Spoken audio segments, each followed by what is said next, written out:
Hello folks, welcome to the Shade Tree.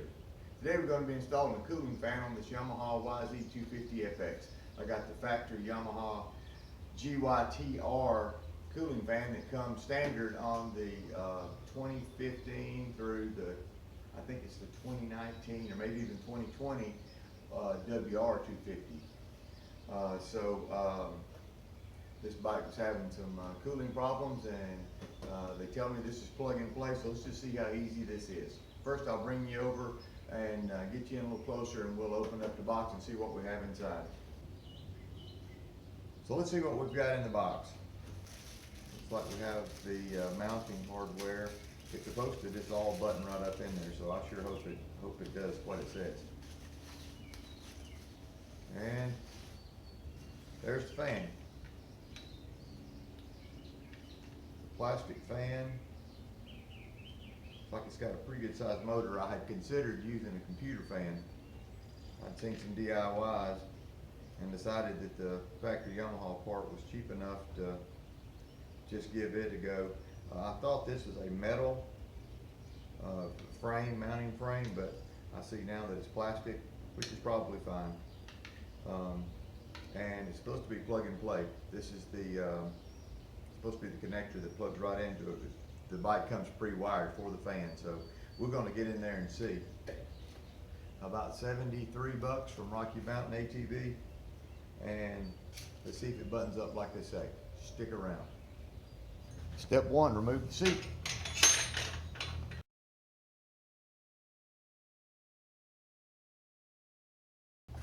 See my cheap mismatched seat tugger strap that I built from the $2 strap I bought at Harbor Freight. The color's terrible, but it works just fine.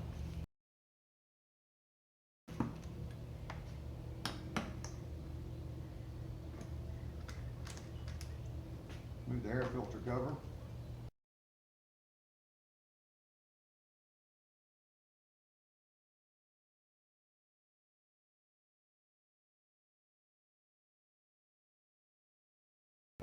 The only potential problem I see is the radiator brace. I hope that the fan will fit on there with this aftermarket radiator bracing I put on there. So let's get the radiator bracing taken loose and see what comes next. If you've got a dirt bike and you ever do any work on it yourself and you don't have a set of metric T-handles, you're really cheating yourself. If you've got an 8, 10, 12, you can just about, you can do probably 3/4 of any kind of work you have to do with those 3 wrenches.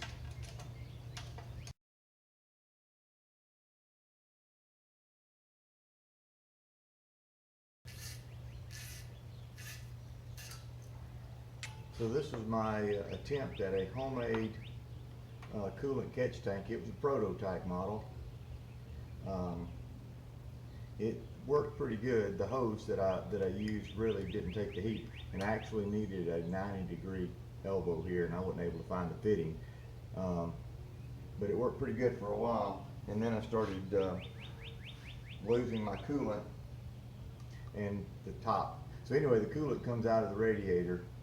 It boils into this when you overheat, and it boils into this this piece of tubing. And if it fills up, it boils on over and just goes down on the ground just like it would have if you hadn't had the catch tank in place. So anyway, with my fan here, I'm going to have to move it to the other side. I'm definitely going to need to make some changes, or I may just do away with it altogether. We're just going to see how well the fan works, I guess. But anyway, that was something. So here are the 3 brackets for the fan. The only problem I have right now is my radiator is taking a pretty good lick right here, and it's bent in.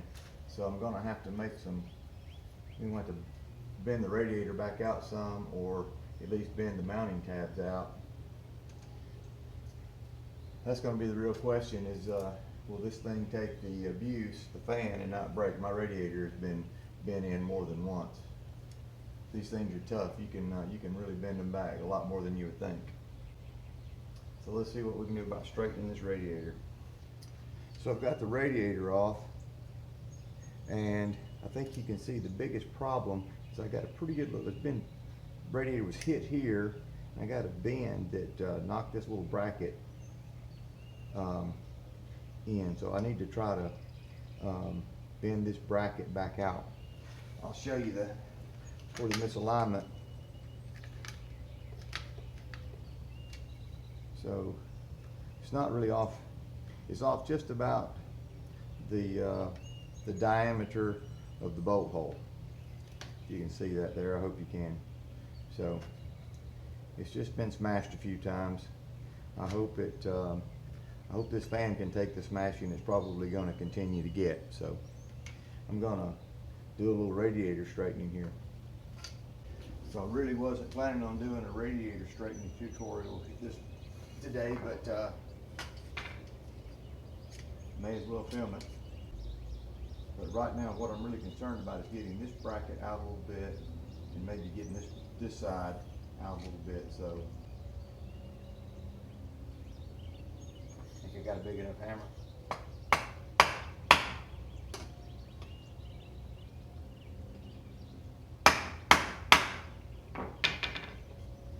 Trying to straighten these radiators a little at a time is what I found to be best.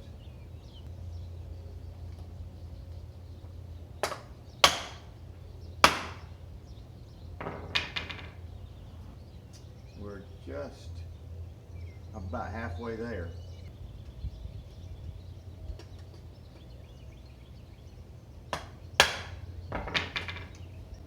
Measure twice, cut once. Just a tad more. I think I'm going to have to.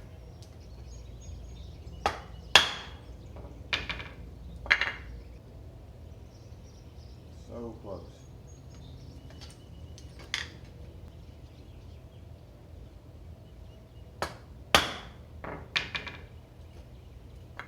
I'll be really careful, make sure I don't get into the fins on the radiator. One little slip and you could be going to buy you a new radiator. Well, look at that.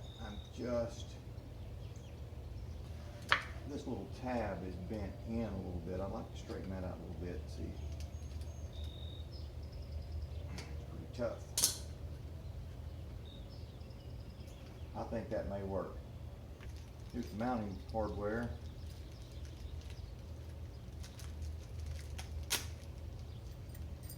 These little clips, I'm not sure what you call them. Looks like they fit in there.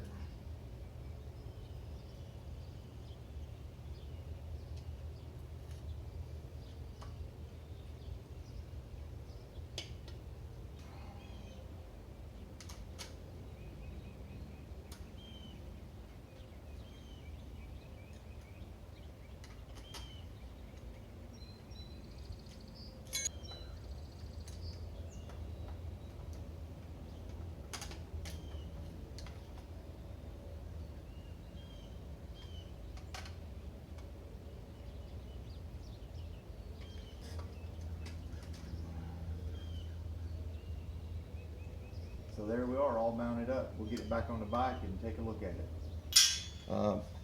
Here we are mounted back on the bike, the radiator mounted on the bike. Got everything buttoned up there. I've just got to do the wiring, and so I wanted to let you take a close look at what all you have to do to get the wiring connected.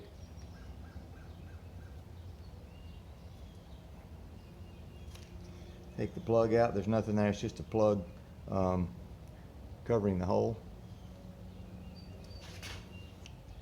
And just route this out of the way as best I can.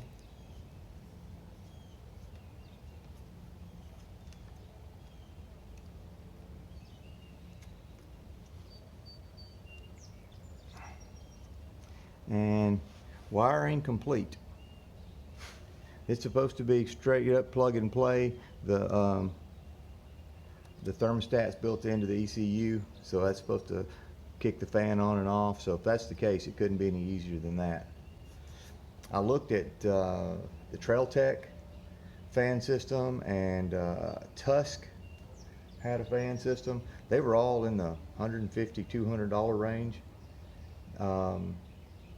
So when I saw that the Yamaha fan was, 70, I think it was 73 bucks, I thought, well, that's a no-brainer, half price. So we'll see how it works. Let me get it buttoned back up here and we'll give her a go. Okay, there's what she looks like mounted up behind a set of Duval radiator braces. Fits in there pretty good. There's clearance all the way around. I don't see any issues. So let's go ahead and get the plastic, put it back on there, and see how she looks there. Well, there you have it, folks. Job done. I'm not going to say job well done. Jury's still out on that one. But got the fan installed, and I hope this alleviates my boiling over problem when I'm out in the real tight woods on a hot day. So we'll bring you back in a few months maybe and give you a long-term report on this fan. Thanks for tuning in, and don't forget to subscribe and hit that little notification button down there. That way you'll be the first to see the latest videos from the shade tree.